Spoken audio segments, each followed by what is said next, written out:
C'est avec une profonde gratitude et une grande émotion que je prends la parole pour vous remercier sincèrement de m'avoir choisi comme parrain de la première édition de cette belle initiative portée par l'Amicale des femmes du lycée, de notre lycée. Recevoir une telle marque de confiance de votre part est pour moi un grand honneur.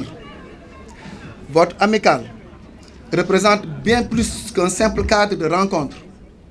Elle incarne la solidarité, l'engagement, le dynamisme et la contribution précieuse des femmes à la vie de notre établissement. S'il vous plaît, on va s'écouter un peu. Par votre travail, votre esprit d'entraide et votre sens des responsabilités, vous participez activement à la construction d'un environnement scolaire plus humain, plus solidaire et plus inspirant pour nos élèves.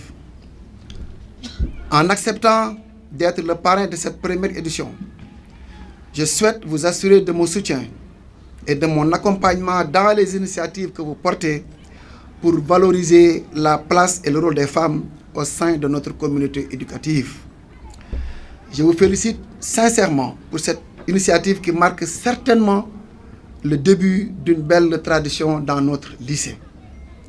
Je souhaite plein succès à cette première édition et j'encourage l'Amicale des femmes à poursuivre avec la même détermination les actions qu'elle entreprend pour le bien de notre établissement. Je voudrais également rendre un hommage particulier à la marraine de cette édition, Madame Dieng Fatou Cissé. Surnommée Mère Teresa. Oui, elle habitait ici à Diez.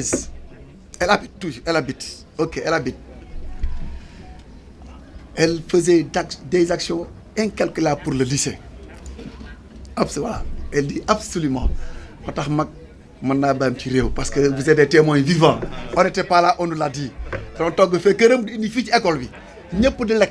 le monde, élèves comme enseignants, c'est elle, Madame Cissé. Le labo ici, SBT, vous avez vu le laboratoire Fat Cissé? C'est elle, la grande dame là. Applaudissements pour votre grande dame Cissé. Professeure de SVT et première présidente de l'Amicale des femmes du lycée. Elle était la première représentante des femmes du lycée. Elle est arrivée le 7 décembre 1983 et est restée jusqu'à son admission à la retraite en 2015, donc près de plus de 30 ans dans ce cas. Cela représente 30 années de bons et loyaux services consacrés à ce lycée. Chapeau bas, grande dame. Son engagement, sa vision et son sens du leadership ont également contribué à poser les bases solides de cette organisation. Elle a su impulser une dynamique qui continue aujourd'hui d'inspirer et de motiver les générations actuelles. Sa présence parmi nous symbolise la continuité, la mémoire et l'exemple à suivre pour pérenniser ce bel héritage d'engagement et de dévouement. Je félicite encore une fois de plus l'ensemble des membres de l'Amicale pour cette belle initiative qui marque certainement le début d'une tradition appelée à grandir et à se renforcer au fil des années. Cette prise de conscience aiguë vous a amené à choisir pour cette première édition un thème crucial et d'actualité, la crise des valeurs. En tant qu'établissement scolaire, nous avons un rôle particulier à jouer face à cette question. Les valeurs humaines, sociales et éducatives sont au cœur de notre mission. Et c'est à travers elles que nous formerons les citoyens de demain qui sont là assis. Nous vivons une époque où les repères traditionnels sont souvent remis en question. La crise des valeurs, qu'elle soit individuelle ou collective, n'épargne aucun domaine de la société, qu'il s'agisse des relations humaines, de la politique, de l'économie ou encore de l'éducation.